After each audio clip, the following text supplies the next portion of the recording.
हाँ, जरा अपनी कॉपी ओपन कर लें। मेरी आवाज ठीक आ रही ना? Yes, sir. Yes, विजिबिलिटी ठीक है ना? yes, sir. Of course. मैं भी थोड़ा साफ दिखाई पड़ रहा हूँ। Of Yes. course. नहीं, मुंह धो के आया हूँ ना, इसलिए। खैर, हमने बताया था कि मैग्नेटिक मटेरियल की मैग्नेटिज्म से संबंधित कुछ डेफिनेशंस हैं। कुछ बातें जो पुरानी हो गई उन्हें समझ लीजिए, बहुत ध्यान से पढ़िएगा क्योंकि थ्योरेटिकल है, इसलिए थोड़ा सा टाइम लग रहा है इसमें। एक तो हमने कहा था मैग्नेटाइजिंग फील्ड। मैग्नेटाइजिंग फील्ड, अगर इसकी हिंदी समझे तो लग रहा है कि मैग्नेटाइज करने वाला फील्ड, एक ऐसा फील्ड जो किसी सब्सटेंस को मैग्नेटाइज कर दे, या जो किसी मैग्नेटिक मटेरियल को मैग्नेटाइज कर दे, तो वो फील्ड कहीं भी क्रिएट हो सकता है। लेकिन हम एक छोटा सा एग्जांपल लेते हैं सोलेनाइड का। जब सोलेनाइड में करंट फ्लो कराते हैं तो उसमें मैग्नेटिक फील्ड कितना क्रिएट होता है? Ni, यही होता है ना। लेकिन मीडियम क्या करता है, हमने बताया था कि उसको म्यू नॉट टाइम्स कर देता है, और ये मैग्नेटिक फील्ड आपको सोलेनाइड के बाहर मिलता है। और जब आप उसके अंदर किसी मैग्नेटिक मटेरियल को एंट्री कराते हैं तो मैग्नेटिक मटेरियल में इतना ही फील्ड, यही फील्ड है जो मैग्नेटिक सब्सटेंस को मैग्नेटाइज करता है। इसीलिए इसको मैंने कहा मैग्नेटाइजिंग फील्ड, यानी एक ऐसा फील्ड जो किसी सब्सटेंस को मैग्नेटाइज करा दे। इसके बाद हमने दूसरी बात बताई थी मैग्नेटिक इंडक्शन की। मैग्नेटिक इंडक्शन, देखो इंडक्शन वर्ड हमने बताया था कि इंडक्शन का मतलब क्या होता है कि बिना छुए हम किसी को मैग्नेटाइज कर दें। मैग्नेटिक फील्ड क्या करता है, किसी सब्सटेंस को बिना टच किए मैग्नेटाइज कर देता है, केवल फील्ड के इफेक्ट से। तो वो जो मैग्नेटिक फील्ड होता है उसको इंड्यूस्ड मैग्नेटिक फील्ड कहते हैं। ठीक है, तो जब किसी सोलेनाइड के अंदर किसी मैग्नेटिक मटेरियल को रखा जाता है तो जो मैग्नेटिक फील्ड होता है वो क्या करता है, वो उस मटेरियल के अंदर से एंट्री करता है और उसके इलेक्ट्रॉन्स को एक डायरेक्शन में रोटेट कराने की कोशिश करता है। यूं कहिए उसके एटम्स को अलाइन, अपनी डायरेक्शन में अलाइन करने की कोशिश करता है। समझ आई बात?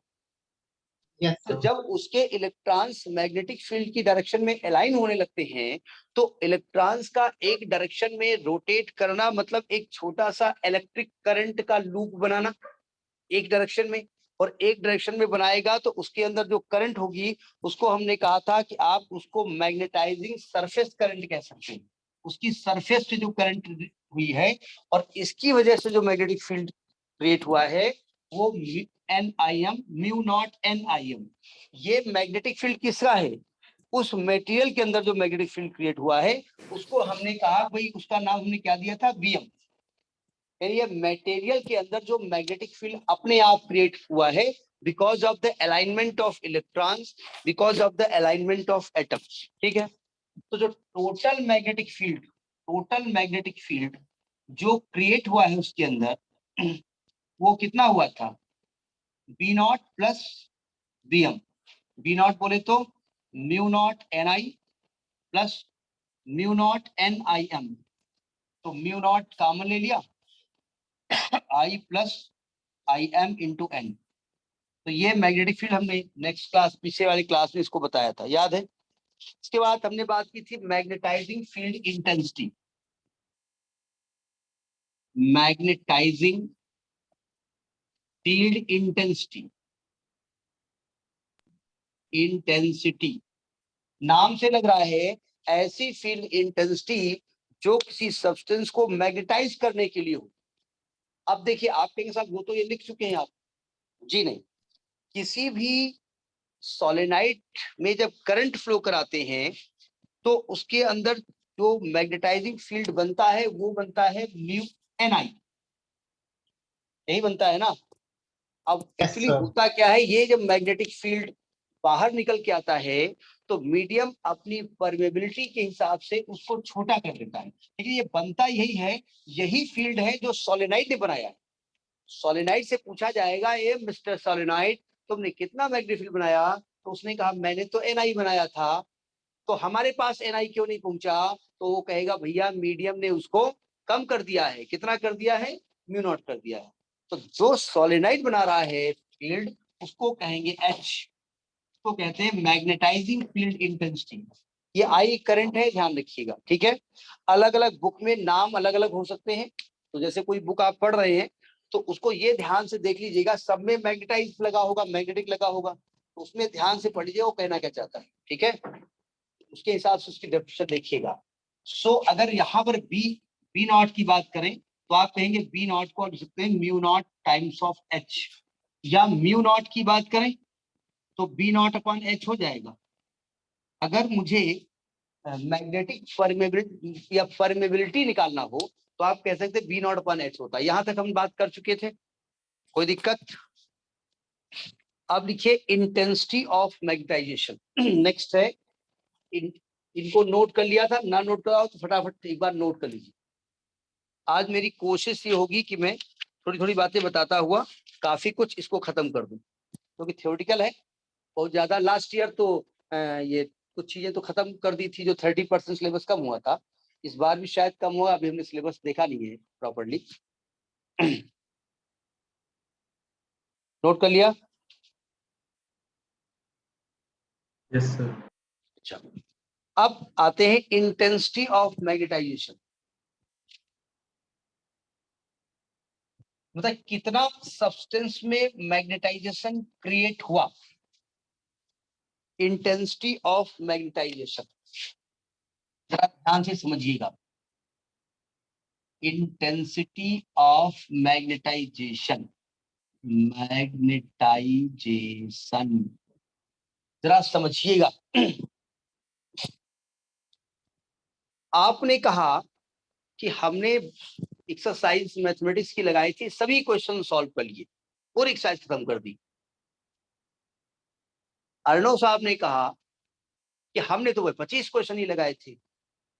तो जिसने पूरी एक्सरसाइज खत्म कर ली वो ज्यादा अच्छा स्टूडेंट है, या जिसने कुल 25 क्वेश्चन लगाए वो ज्यादा अच्छा स्टूडेंट है? जिसने 25 लगाए क्यों नहीं? क्योंकि अर्णव साहब ने लगाए। क्यों? इसीलिए ना, ऐसा थोड़ी होता है। जिसने पूरी एक्सरसाइज कर ली वो अच्छा, कि जिसने केवल 25 लगे वो अच्छा? तो जिसने पूरी एक्सरसाइज कर ली। डिपेंड करता है कैसे किया। रुको रुको रुको उसमें भी डिपेंड करता है कैसे किया है। अगर अर्नव ने सही से खुद से करा है तो वो ज्यादा अच्छा स्टूडेंट है। अगर सबने सही नहीं, सर जिसने अगर सारे क्वेश्चन सही किए तो ज्यादा अच्छा है। मैं पूरी बात लेट मी समझ के कंप्लीट। करे तो अरे मास्टर को बोलने दो भाई। सर कितने टाइम में क्या वो मैटर करता है। जिसने पूरी एक्सरसाइज की थी वो एनसीईआरटी की एक्सरसाइज थी, अर्णव ने आरडी शर्मा से लगाई थी। तो पता चला अर्णव की एक्सरसाइज में 150 क्वेश्चन थे या 100 क्वेश्चन थे, उन्होंने 25 की थी, और आरडी और एनसीईआरटी 2 क्वेश्चन थे, वो पूरी एक्सरसाइज की थी। तो हमने कहा दो पूरी एक्सरसाइज कर ली, हाँ क्वेश्चन कितने थे? बोले साहब 2 क्वेश्चन थे। पहले 25 क्वेश्चन लगाए, कितने क्वेश्चन थे? बोले 30 क्वेश्चन थे। तो ये क्या है, किसने ज्यादा क्वेश्चन लगाए? जिसने 25 की थी। क्यों? हम पूरे नंबर ऑफ एक्सरसाइज से उसको कंपेयर करेंगे एक्चुअली कुल कितने क्वेश्चन से, कुल में से कितने आपने ये मतलब लगाए। समझ बात? अब जरा समझिएगा, किसी मटेरियल को आपने मैग्नेटिक फील्ड में रखा, किसी मटेरियल को मैग्नेटिक फील्ड में रखा, मैग्नेटिक फील्ड ने उस मटेरियल के अंदर अपने मैग्नेटिक इंडक्शन के द्वारा उसके मॉलिक्यूल को अलाइन किया, और उसके मॉलिक्यूल अलाइन हो गए। ध्यान समझिएगा, यानी उसके इलेक्ट्रॉन्स एक डायरेक्शन में रोटेट करने लगे, उसमें मैग्नेटिक डाइपोल क्रिएट हो गया। हमने कहा उसके 100 इलेक्ट्रॉन्स अलाइन हुए। दूसरा मटेरियल रखा, दूसरे मटेरियल में 200 इलेक्ट्रॉन अलाइन हुए। तो बताइए दोनों में से किसमें ज्यादा मैग्नेटिक जो डाइपोल मोमेंट क्रिएट हुआ? आप कहेंगे जिसमें 200 अलाइन हुए, यही कहेंगे ना आप। यानी एक में 100 इलेक्ट्रॉन्स अलाइन हुए या 100 एटम्स अलाइन हुए, एक में 200 एटम्स अलाइन हुए। तो आप कहेंगे इन दोनों में से किसमें ज्यादा मैग्नेटिक डाइपोल मोमेंट क्रिएट हुआ? तो आप कहेंगे साहब जिसने 200 अलाइन हुए, यही तो कहेंगे ना। अब पता चला इस एटम में टोटल 200 एटम्स थे, जिसमें से 100 अलाइन हुए, और इसमें टोटल 1000 एटम्स थे जिसमें 200 अलाइन हुए। अब बताइए मैग्नेटिक फील्ड में ज्यादा अलाइनमेंट की टेंडेंसी किसकी है, पहले वाले की या बाद वाले की? तो पहले वाले की। तो भाई यहाँ 50% अलाइनमेंट हो रहा है, यहाँ पर कितने परसेंट आएगा, 20% अलाइनमेंट हो रहा है। समझ में आई बात नहीं आई? तो जब हम मैग्नेटिक मोमेंट निकालेंगे तो हम कहेंगे कितना ज्यादा इंटेंस ये मैग्नेटाइज हुआ, कितना हाई मैग्नेटिक फील्ड इसके अंदर क्रिएट हो गया। ये डिपेंड करता है कि पर यूनिट वॉल्यूम हम क्या करेंगे, पूरे वॉल्यूम से डिवाइड कर देंगे और हम कहेंगे पर यूनिट वॉल्यूम। आपको याद होगा 11th क्लास में आपने एरर की थी, याद है ना? अब यस आपने सर। आपने 10 में से 2 गलती की है और हमने 100 में से 5 गलती की है, तो गलती तो किसकी ज्यादा है? तो 10 में से 2 कर रहा है, उसकी गलती क्या ज्यादा है? ठीक है, लेकिन अब आपकी 2 गलती हमारी 5 गलती ज्यादा मानी जाएंगी, तो हम क्या करते थे, वहां पर फ्रैक्शनल एरर निकालते थे, हम दोनों का रेशियो निकालते थे कि परसेंटेज निकालते थे। तो वही यहाँ भी करेंगे, पर यूनिट वॉल्यूम में जितना मैग्नेटाइजेशन क्रिएट होगा उसी को कहेंगे हम इंटेंसिटी ऑफ मैग्नेटाइजेशन, मतलब कितने इंटेंसली वो मैग्नेटाइज हुआ। तो लिखिए कहानी, द मैग्नेटिक मोमेंट डेवलप्ड पर unit volume, the magnetic moment developed पर unit volume, magnetic moment developed per unit volume of a material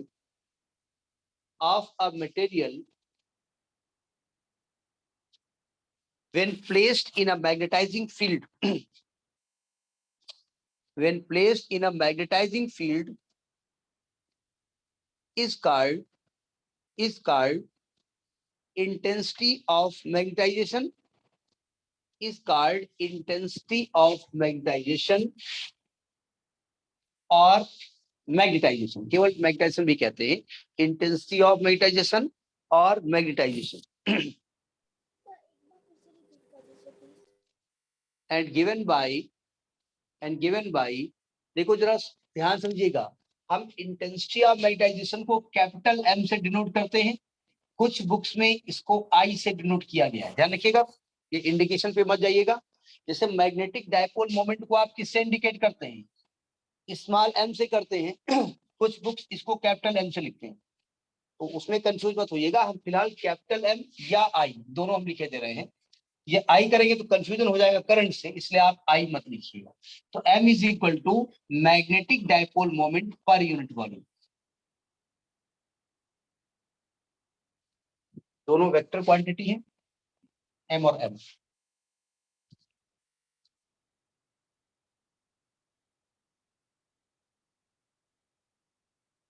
ठीक है, अच्छा ये मैग्नेटिक डायपोल मोमेंट क्या होता है, as M is equal to N I M into A, याद है भी, थोड़ी पहले हम बता रहे थे।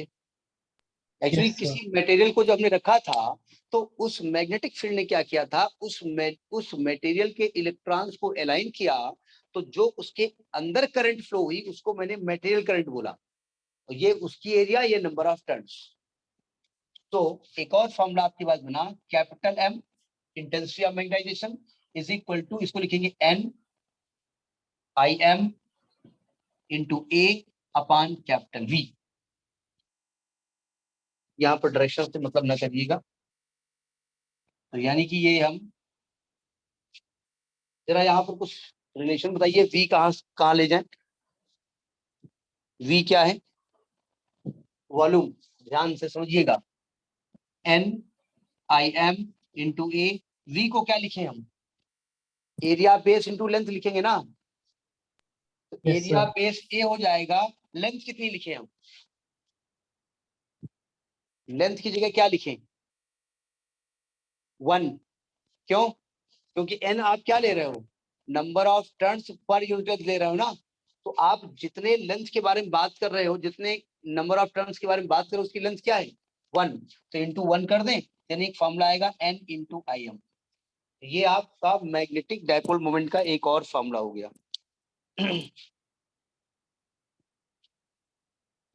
ये बहुत सारे फार्मूले बन रहे हैं अलग अलग तरीके से, ठीक है। अच्छा, एस जो बीएम हमने बताया अभी थोड़ी देर पहले, magnetic field induce inside the material, उसका फॉर्मूला क्या बताया हमने, mu naught times of NIM बताया, याद है। और NIM क्या है, मैग्नेटाइजिंग मोमेंट, तो याद, यानी इसको आप mu naught times of capital M लिख सकते हैं। एक और फॉर्मूला आया,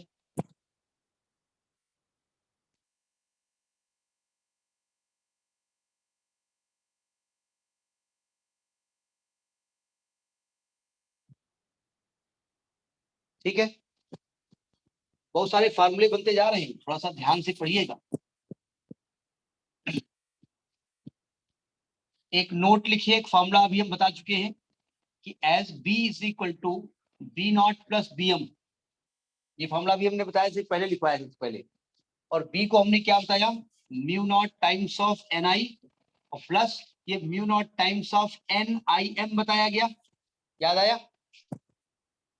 NI को हमने कहा कैपिटल H और NIM को क्या कहेंगे आप, कैपिटल M।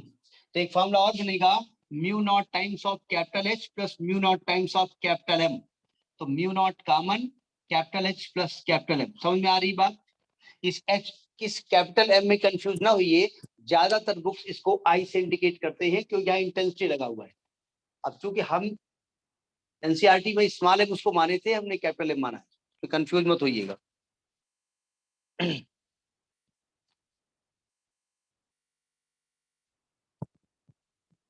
समझ में आ रही बात। देखो जो पहले से पढ़ के बैठा उस समझ में आएगा, जो रा हैंडेड बैठा हुआ बस केवल कटोरे में अपना बढ़िया ड्राई फ्रूट घोल करके बस खाते जाओ पढ़ते जाओ, उसको कम समझ में आएगा। नोट करिए इसको।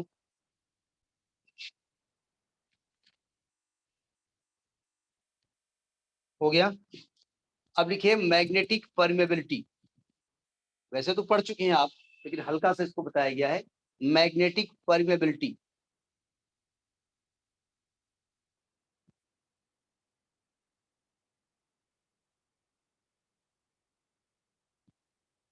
ये नोट कर लिया, समझ में आ गया ना।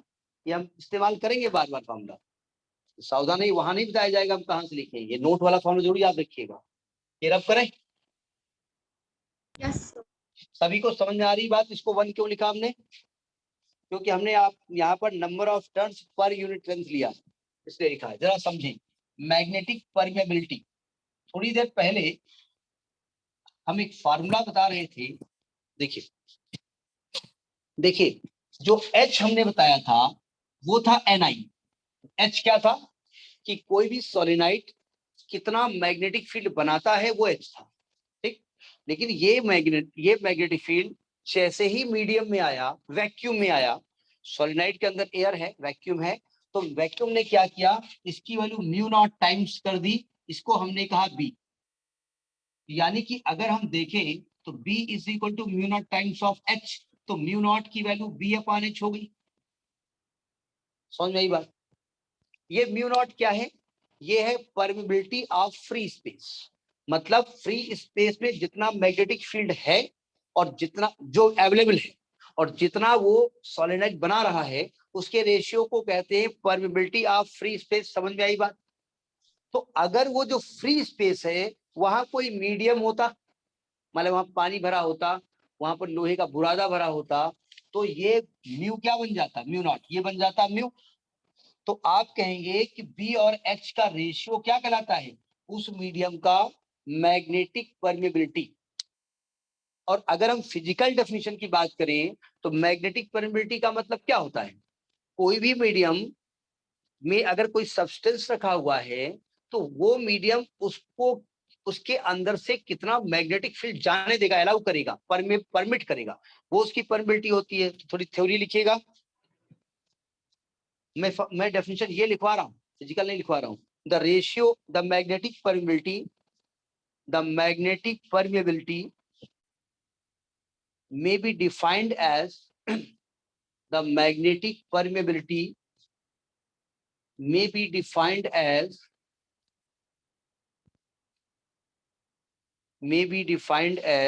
the ratio of its magnetic induction, the ratio of its magnetic induction B,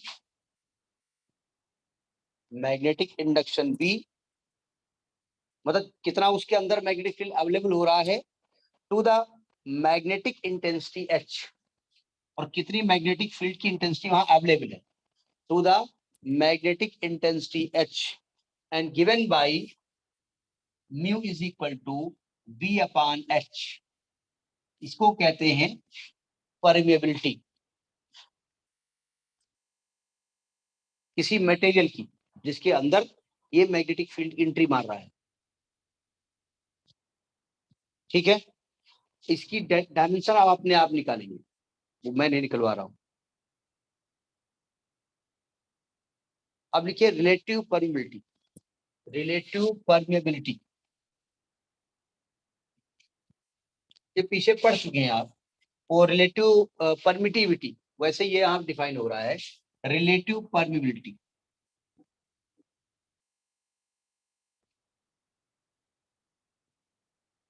क्या होगा, आप रिलेटिव में क्या करते हैं कि किसी भी मीडियम की परमिबिलिटी को हम वैक्यूम की परमिबिलिटी से कंपेयर कर देते हैं, यानी कि म्यू और म्यू नॉट का जो रेशियो होता है उसको म्यू आर लिखते हैं। डेफिनेशन लिखिएगा, डेफिनेशन अपने आप बनाइए, लिख लो। अच्छा, it is defined as the relative permeability लिखिए। आवाज मेरी पहुंच रही है ना, बहुत चुपचाप बैठे हुए लोग।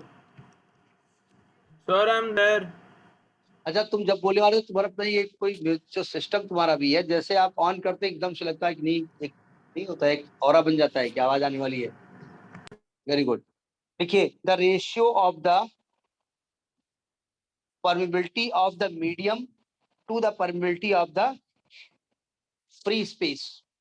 The ratio of the permeability of the medium to the permeability of the free space is known as relative permeability, is known as relative permeability and given by mu r is equal to mu upon mu naught.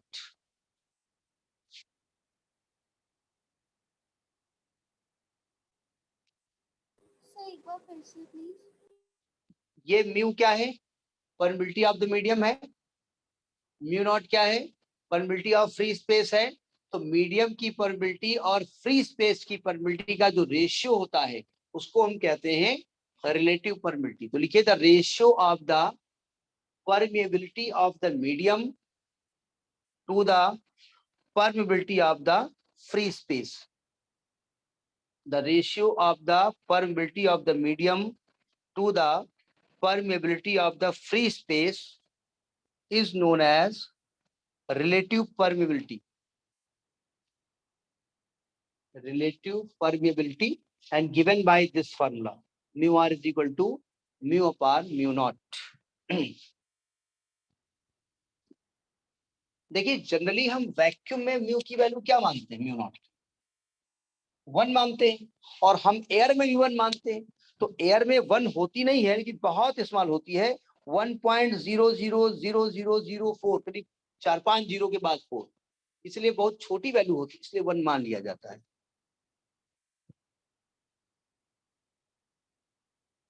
ठीक है, अब देखिए magnetic susceptibility, ये नया word है, magnetic susceptibility. Magnetic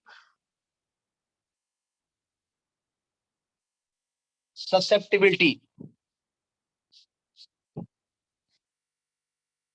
susceptibility, ये B है, B I, susceptibility. देखो ध्यान से, सावधान, ये ससेप्टिबल वर्ड इंग्लिश में पढ़ा है आपने, ससेप्टिबल नहीं, मैं फिजिक्स की बात नहीं कर रहा हूं। ससेप्टिबल का मतलब क्या होता है, मालूम नहीं मालूम, नहीं मालूम तो नहीं मालूम, कोई दिक्कत नहीं है। ससेप्टिबल मालूम है?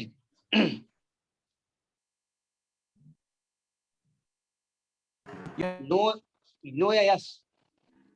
मैं डेफिनेशन की मैं फिजिक्स की बात नहीं कर रहा हूँ, नहीं मालूम ना।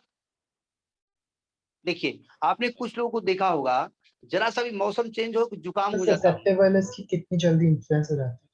यस, अब अच्छा बोल नहीं रहे थे, अब हम काहे बोले, हम तो अर्णव साहब है। हमसे सर कहेंगे तब बोलेंगे, लोग बोले।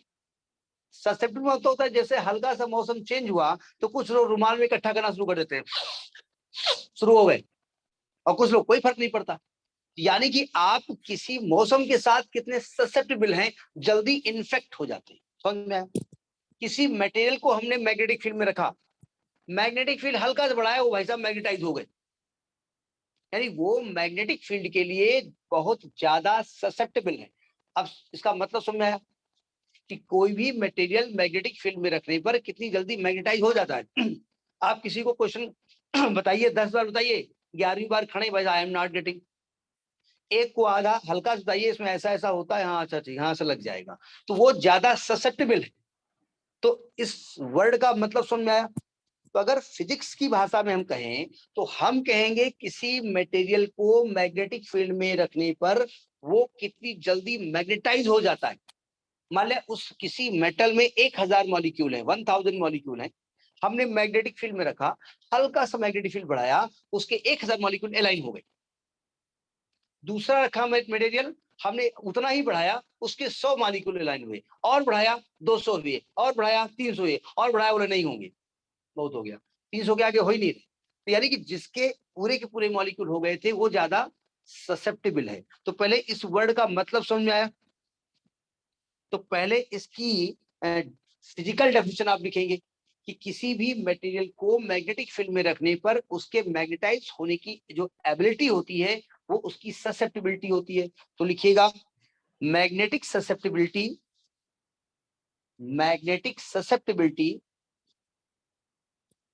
is the ability of substance, is the ability of substance,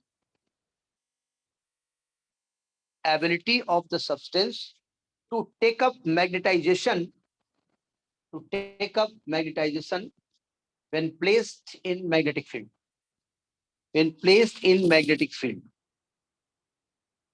यानी इसको जब मैग्नेटिक फील्ड में रखते हैं तो वो कितनी जल्दी मैग्नेटाइज हो जाता है, ये उसकी ससेप्टिबिलिटी होती है। तो ये तो फिजिक्स की भाषा में फिजिकल डेफिनेशन है। अब मैथमेटिकल लिखिए, पैराग्राफ चेंज करके लिखिए। It is defined as the intensity of magnetization, intensity of magnetisation को ब्रैकेट में दो कैपिटल एम। अभी हम बता चुके हैं कैपिटल एम क्या होता है। Magnetic dipole moment per unit volume, याद आया? हमने कहा था कहीं कहीं इसको आई से लिखा जाता है।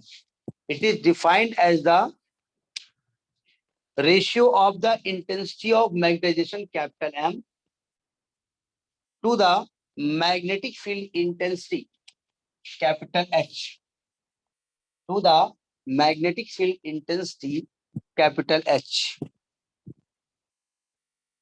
and given by capital M upon capital H बराबर।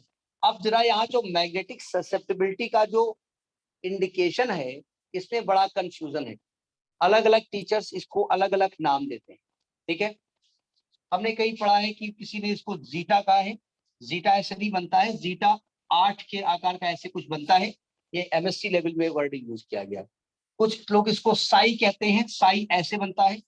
ये बनता कैसे देखिए, ये एक्स को ऐसे टेढ़ा किया जाता है और एक लाइन सीधी बनती है, ये साई का रिप्रेजेंटेशन होता है। लेकिन स्टैटिस्टिक्स में इसका नाम है काई, CHI, इसको काई भी कहते हैं, कुछ लोग इसको साई कहते हैं।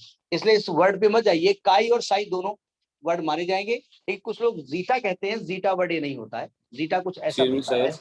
हाँ जी, It is defined as the ratio of intensity of magnetization to the magnetic field intensity. Intensity. Yeah. भाई देखिए H अवेलेबल मैग्नेटिक फील्ड था,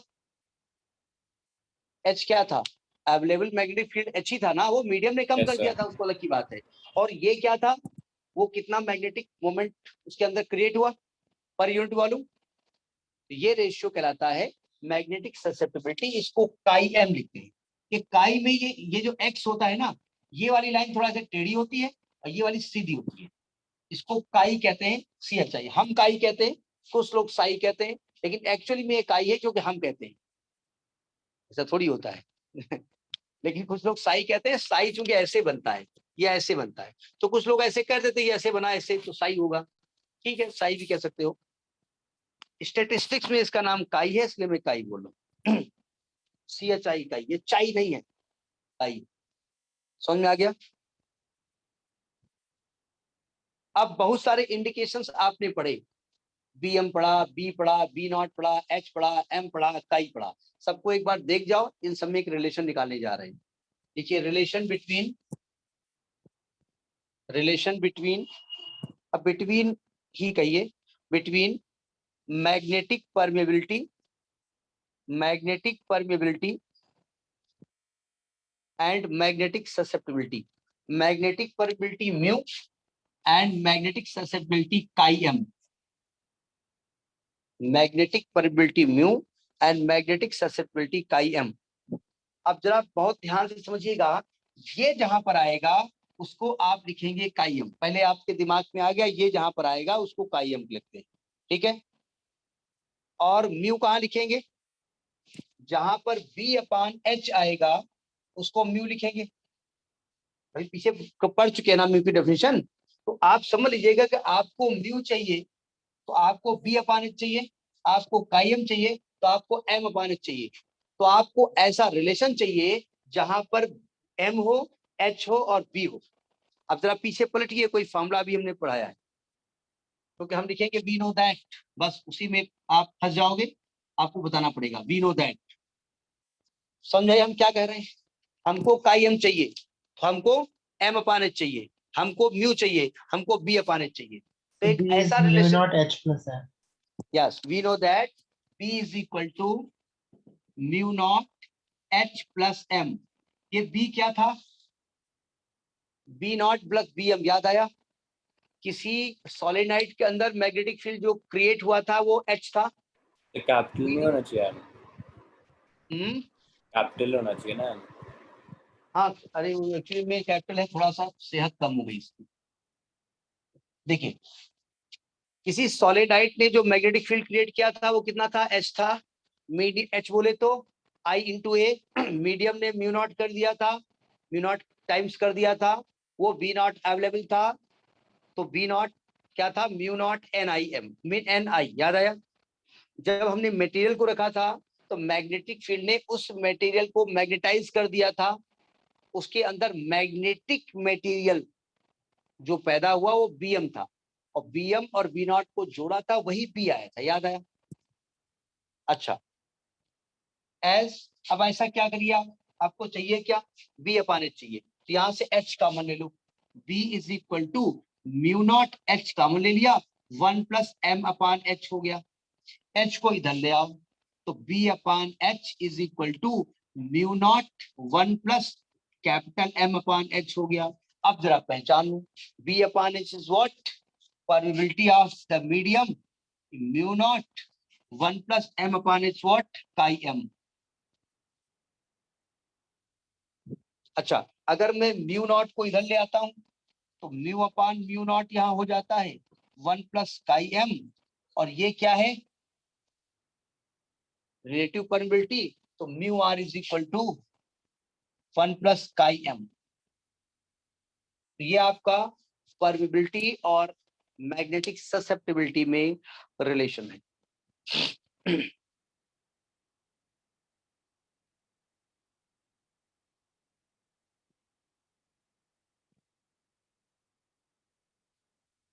ये चैप्टर 90% आज कवर हो जाएगा, थोड़ा बहुत पॉलिशिंग करनी होगा अलग बात। द नेक्स्ट पीरियड में नया चैप्टर मैग्नेटिक इलेक्ट्रोमैग्नेटिक इंडक्शन होगा, लेकिन इसके पहले न्यूमेरिकल हमने कहा था वो पढ़ लिया होगा आप लोगों ने, इसके पहले चैप्टर के पढ़ लिए। Yes, sir. ये कौन सा चैप्टर चल रहा है? 5वां है, चौथा? ये 5th है कि 4th? फिफ्थ। Fifth. फोर्थ के न्यूमेरिकल हो गए थे। No, sir. हाँ, क्योंकि 5वां चैप्टर बहुत समय ले लिया इसलिए, क्योंकि थ्योरी बहुत इसमें थी। आज लगभग 70% कवर मैं कर दूंगा, जो थोड़ा बहुत पॉलिशिंग होगी वो सैटरडे वाले दिन पूरी हो जाएगी। इसके बाद मंडे जो भी नेक्स्ट पीरियड होगा उसमें 4th चैप्टर के न्यूमेरिकल होंगे। सबने लगा लिया होगा? बोले नहीं लगाया, लगा लिया होगा तो वो पढ़ के बैठिएगा। अब जरा समझिएगा सावधान। यहाँ तक बात, ये डेफिनेशन सब समझ में आ गई? Yes, sir. पक्का? अगर मैं अभी पूछूं तो सब लोग बता ले जाएंगे ना? बोले हाँ बगल में किताब रख के देख के बता लेंगे। समझाना पड़ेगा ना आपको, देखिए फिर समझिएगा, एक सोलेनाइड में हमने करंट फ्लो कराई आई, उसमें number of turns per unit length थे n, तो कितना मैग्नेटिक फील्ड क्रिएट हुआ, Ni। ये टोटल क्रिएट हुआ जिसका नाम दिया था मैंने H, याद आया। लेकिन वो Ni जैसे ही बाहर निकल के आया, मीडियम की जो वैक्यूम था उसकी परमिबिलिटी म्यू नॉट थी, उसने उसको बना दिया म्यू नॉट Ni, ये था बी नॉट, जो उसके अंदर मैग्नेटिक फील्ड अवेलेबल था। समझ में आ गई बात। इसके बाद हमने उसके अंदर एक मैग्नेटिक मटेरियल रख दिया। उस मैग्नेटिक फील्ड ने क्या किया, उस मटेरियल के एलिमेंट्स को या इलेक्ट्रॉन्स को या एटम्स को अलाइन किया और उसके अंदर एक करंट डेवलप कर दी, जिसको हमने कहा मटेरियल करंट। और उसकी वजह से मटेरियल के अंदर उसका खुद का मैग्नेटिक फील्ड क्रिएट हुआ Bm। Bm और बी नॉट को प्लस किया, ये टोटल हो गया B। ठीक, इसके बाद मैग्नेटिक डाइपोल मोमेंट को टोटल वॉल्यूम से डिवाइड किया, तो ये हुआ इंटेंसिटी ऑफ मैग्नेटाइजेशन, यानी कितने इंटेंस तरीके से सब्सटेंस मैग्नेटाइज हुआ, कितना इंटेंसली वो मैग्नेटाइज हो रहा है। ठीक है, वही है ना, पूरी एक्सरसाइज लगा ली, लेकिन 2 ही क्वेश्चन थे, अगले ने 25 लगाया क्योंकि उसमें 30 क्वेश्चन थे, तो हमने पर यूनिट वॉल्यूम पूरी एक्सरसाइज से उसका रेशियो निकाला। खैर, अब हमने क्या किया, कुछ अलग अलग प्रकार के सब्सटेंस लिए और उस सब्सटेंस को जाके मैग्नेटिक फील्ड में रखा, और हमने उस सब्सटेंस का उस मैग्नेटिक फील्ड में बिहेवियर देखा, और उस बिहेवियर के आधार पे हमने उस सब्सटेंस को 3 भागों में बांटा। हमने देखा, अब उसमें क्यों होता है वो अलग की बात, हम समझा देंगे क्यों होता है, लेकिन वो हुआ उसके अंदर। ठीक है, तो लिखिए classification of magnetic material, classification of magnetic material, classification of magnetic material. पहले इस हेडिंग का मतलब समझ लीजिए, हमने अभी क्या बताया। देखिए, शुरुआत में हमको जानकारी थी कि मैग्नीशिया नामक शहर में कुछ पत्थर पाए जा रहे हैं जिनमें प्रॉपर्टी हो रही थी कि उसमें मैग्नेटिक फील्ड था। ठीक है, बाद में मुझे नॉलेज हुआ कि एक्चुअली में किसी सब्सटेंस में करंट फ्लो होने की वजह से भी मैग्नेटिक फील्ड होता है, जॉस्टेड ने बताया। और बाद में हमने देखा, अरे भैया इलेक्ट्रॉन जो रोटेट करता है ना, वो खुद मैग्नेटिक फील्ड क्रिएट करता है, यानी उसके अंदर मैग्नेटिक फील्ड होता है, मैग्नेटिक डाइपोल मोमेंट होता है, हर सब्सटेंस के अंदर होता है। तो मैंने हर एक सब्सटेंस को उठाया और किसी एक्सटर्नल मैग्नेटिक फील्ड में, वो जो एक्सटर्नल मैग्नेटिक फील्ड था वो हम चाहे मैग्नीशिया से लाके पत्थर रख दिए उससे बनाया, या हमने किसी भी तरीके से मैग्नेटिक फील्ड क्रिएट किया, उसको उन मटेरियल को जाकर के हमने मैग्नेटिक फील्ड में रखा। किस फील्ड में, उसके खुद के फील्ड में नहीं, उस एक्सटर्नल फील्ड में रखा, और एक्सटर्नल फील्ड के अंदर हमने उस मटेरियल का बिहेवियर देखा, और उस बिहेवियर के आधार पे हमने सब्सटेंस को 3 भागों में बांटा।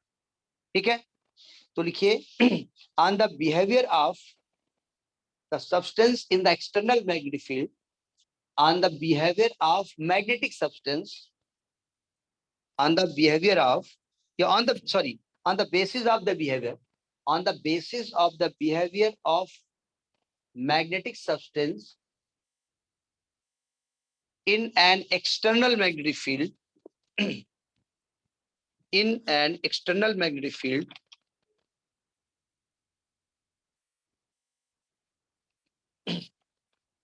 the substance are divided into 3 categories. The substance are divided into 3 categories. ध्यान से समझिएगा, नेक्स्ट क्लास सैटरडे होगी, इसमें इस चैप्टर को फिनिश कर दिया जाएगा।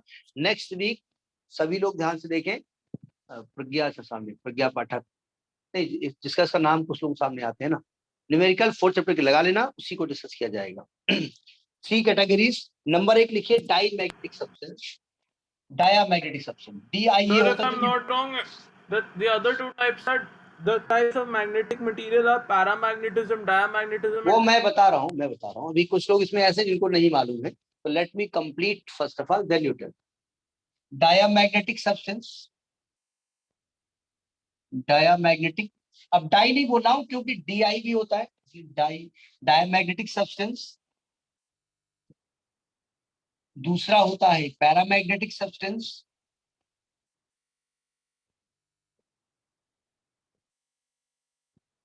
और तीसरा होता है फेरोमैग्नेटिक सब्सटेंस। फेरोमैग्नेटिक सब्सटेंस, ये 3 प्रकार की कैटेगरी में हमने उसको डिवाइड किया।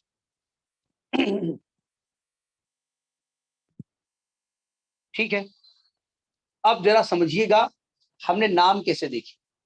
सावधान सुनिए ध्यान से।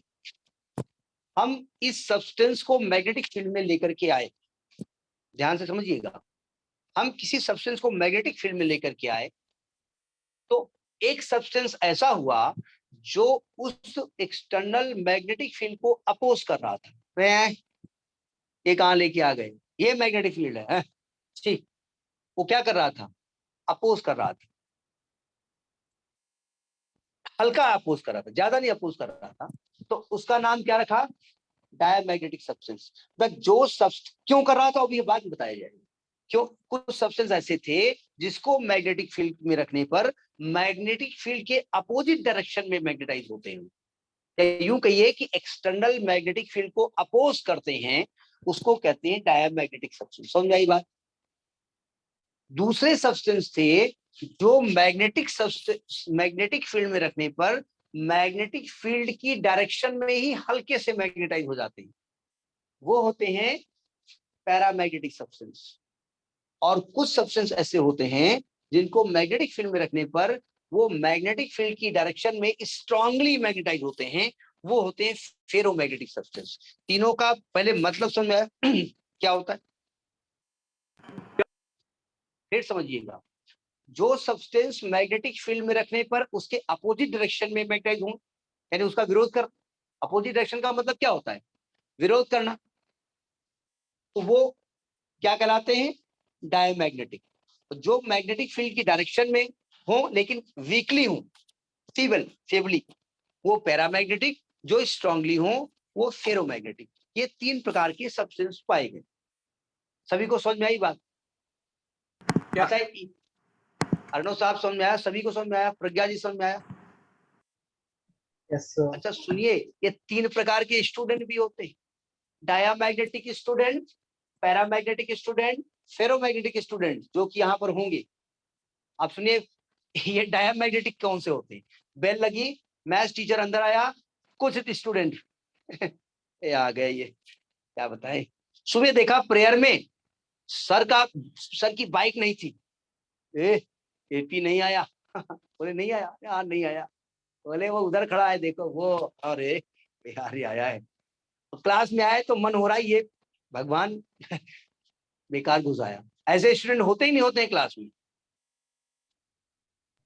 नहीं मतलब होते हैं कि नहीं होते सर आपके मैं तो नहीं जानता ऐसे स्टूडेंट्स अरे को। अब एक्चुअली स्कूल है नहीं ना, नहीं जानते। नहीं जनरली ऐसे कुछ होते होंगे ना, कुछ ऐसा नेचर होता होगा। नहीं हम तो जानते हैं बहुत लड़के होते हैं। वो कैसे स्टूडेंट हैं, डायमैग्नेटिक होते हैं।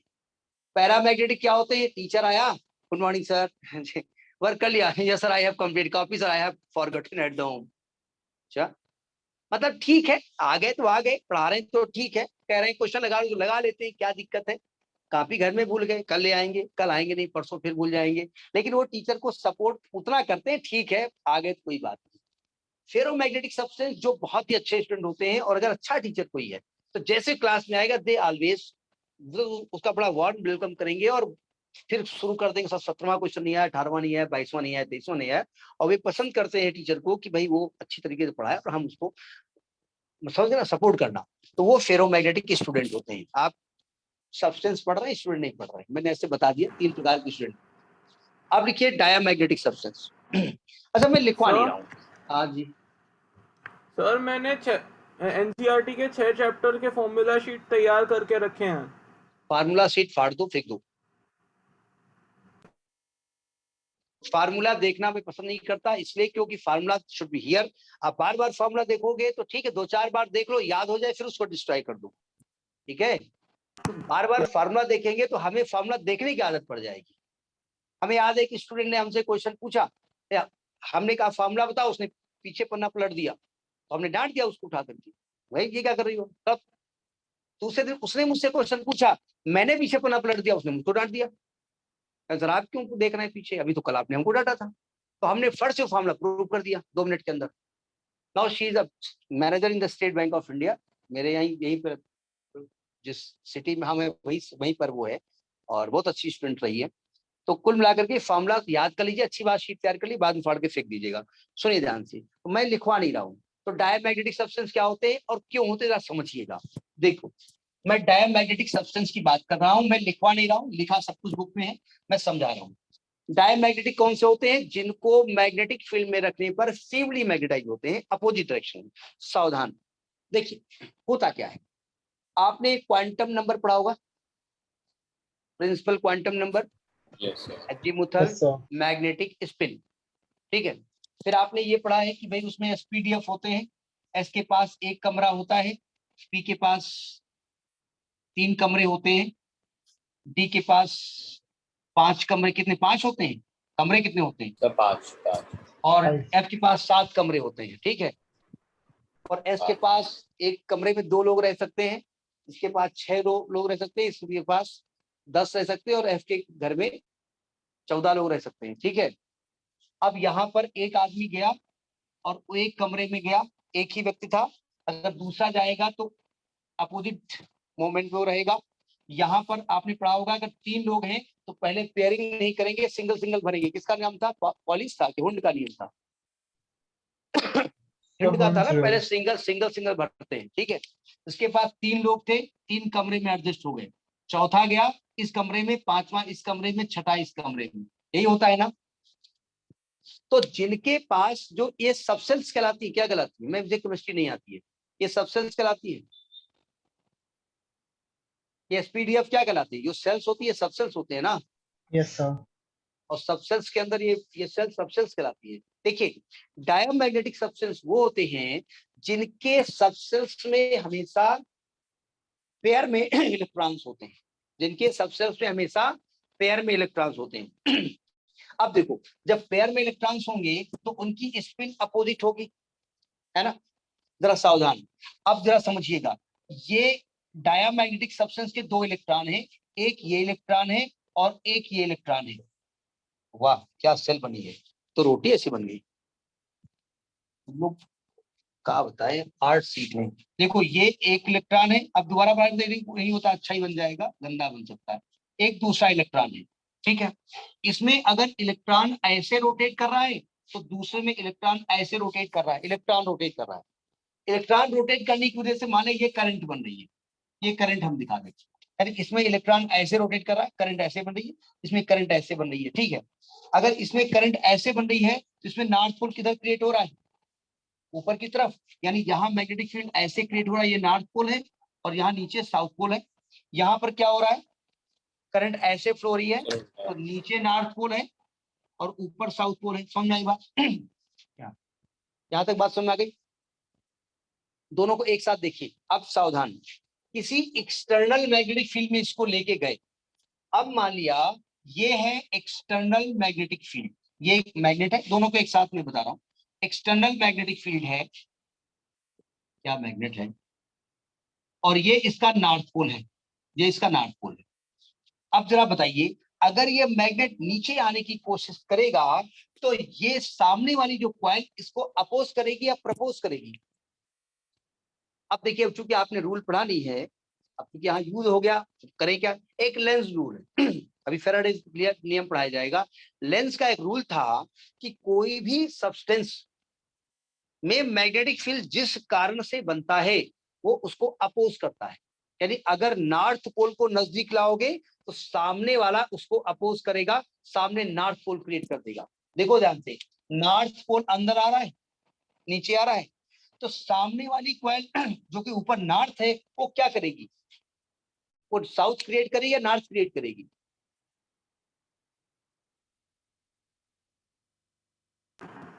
साउथ।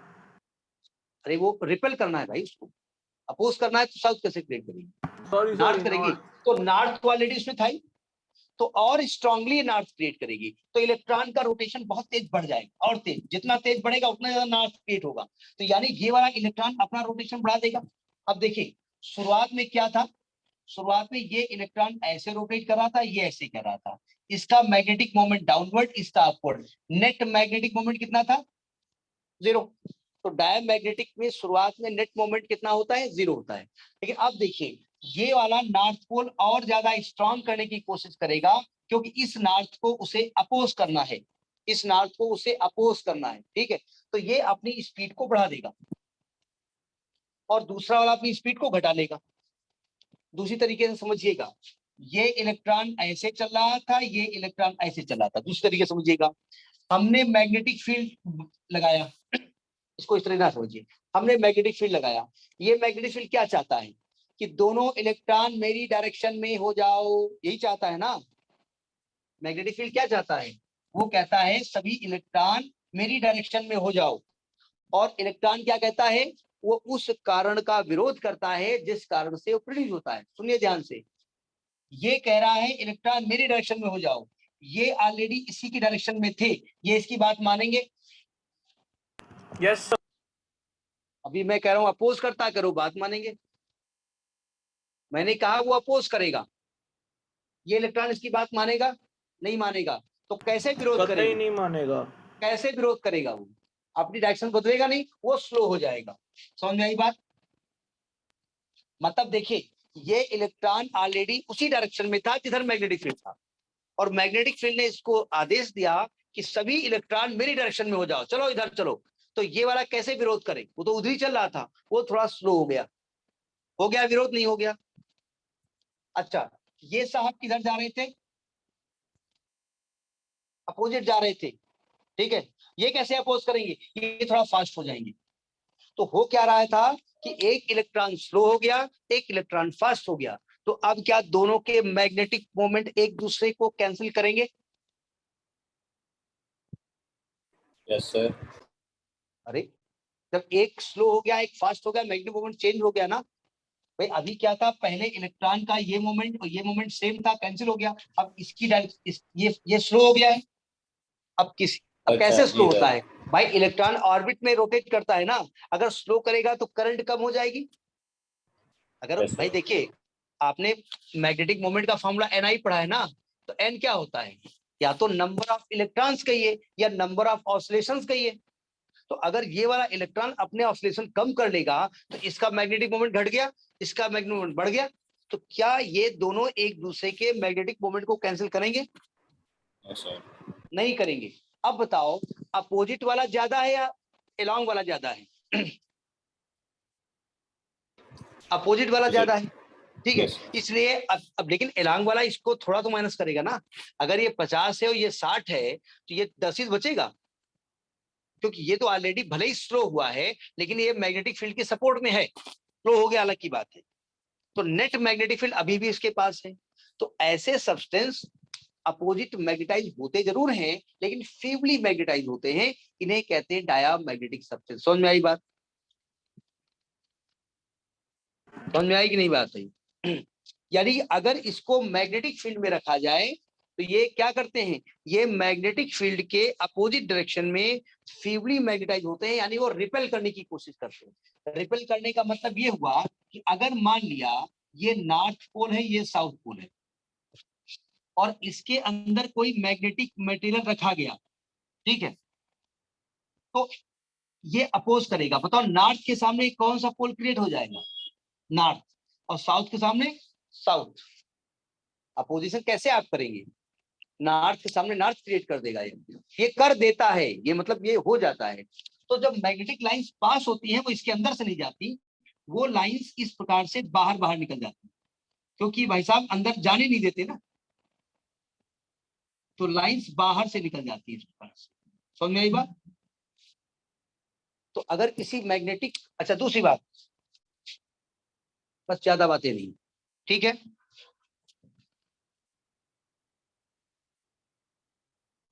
दूसरी बात, इसकी ससेप्टिबिलिटी कितनी होती है, इसको मैग्नेटिक फील्ड में रखने पर मैग्नेटिक फील्ड में मैग्नेटाइज तो होता है लेकिन नेगेटिव डायरेक्शन में होता है, इसलिए इसकी ससेप्टिबिलिटी जो होती है, इसको इकाई हम कहते हैं, वो -1 होती है, या तो नहीं होगा 0 होती है। तो -1 से लेकर के 0 के बीच में होती है, यानी इसकी ससेप्टिबिलिटी नेगेटिव होती है।